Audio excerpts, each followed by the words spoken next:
What is up, football fans? I'm Al Pops here with Ryan Lance, and we're breaking down every team for the Florida-Georgia Future Stars game. Today, we're taking a look at Florida's 7th grade squad. Pops, give us a look at some of the tailored tape for these guys. Sure, Ryan. Last year, this group, as 6th graders, they fell to Team Georgia 41-22.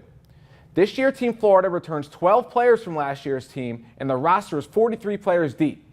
The average offensive lineman is 5'7.5", weighs 165 pounds, while the average defensive lineman is 5'9.5" and weighs 167 pounds. Now let's go position by position, starting with quarterback Daniel Richardson. Daniel Richardson is a returner from last year's game where he shined and was named second team All-Future Stars. He's a spirited quarterback who's a true leader. His Pembroke Pines Optimist team is on a 38-game winning streak, and it's intact right now. He's a very athletic kid, tall with a good arm, and very good speed. He's really a definition of a dual-threat quarterback. Another quarterback they have is Griffin Helm. When watching him, he reminds me a lot of Tim Tebow in the way he moves around the field, the way he can throw and pass. He's a very comfortable player, taking snaps under center and in shotgun. Very quick, very athletic. Doesn't have the height yet, but what he doesn't have in height, he certainly makes up for with athleticism. That's right. Now tell us a little bit about the running backs. Running backs, you have to start with maybe the most talented player on this team in James Cook. He's a hands-down stud of this Florida backfield. Very big and athletic running back, 5'10", 165 pounds, so he's big, but still runs a 4.91 in the 40-yard dash. This winter, he helped the 7th grade South Florida team win an FBU national championship. Two other backs to look out for are Tyler Jones and Keyshawn King. Tyler Jones was clocked at a very fast 4.84 in the 40-yard dash, while King was a member of the Apopka Lions 7th grade All-American Division team that won the AYF National Championship this year. Looks like they got a great stable of running backs. Let's take it to the outside now. Tell us a little bit about the wide receivers and tight ends. Yeah, right. Overall, it's a very promising group with only one returner from last year in Tyler March. But March is a regular season teammate of quarterback Daniel Richardson, and the two are a deadly combination.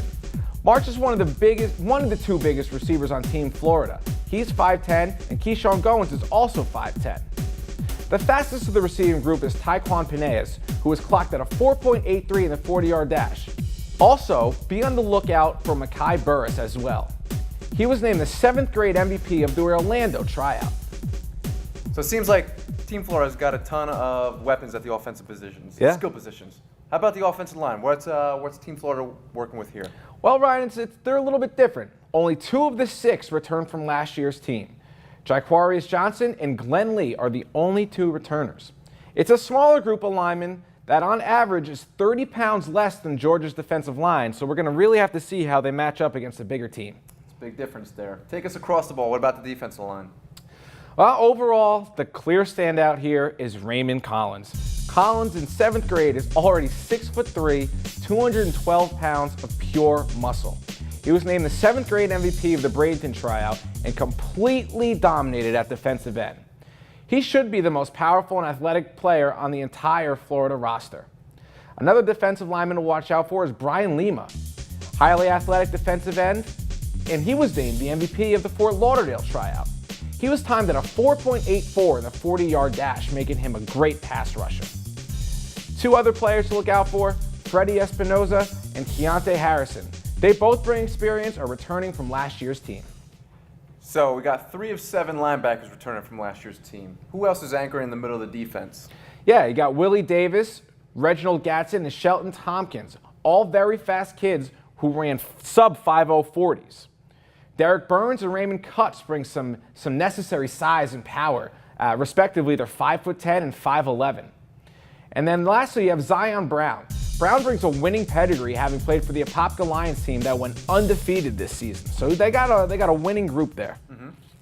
Now let's take it to the outside. How about the defensive back? What's the defensive secondary looking like? Overall, pretty solid group here. As all the positions do, there is a standout, and that's Malik Prylu. He returns from last year's team, and he was the only 6th grader to be named to the first team All-Future Stars team. Great fundamentals, very athletic player who was dominant last year and has only gotten bigger and better this year. Another player to look out for is Jalon Whaley. He's a big, hard-hitting player at 5'9", 165 pounds. Obviously with that size, he's built more like a linebacker, but has very, very good ball skills, so they put him in the secondary. He was named the MVP of the Jacksonville tryout. Another player to look out for is Tavon Nicholson. He's another athletic player, and look out for him in the secondary to cause some big plays. That's it for the roster for Florida's 7th grade team. The games will take place at the IMG Academy in Bradenton, Florida in late June, and Youth1 will be there seeing how our top players fared. Stay tuned to Youth1.com all offseason and get a press pass for access to the Elite 101, Freshman 450, and everything youth sports. For Ryan Lance, I'm Al Pops. We'll see you next time.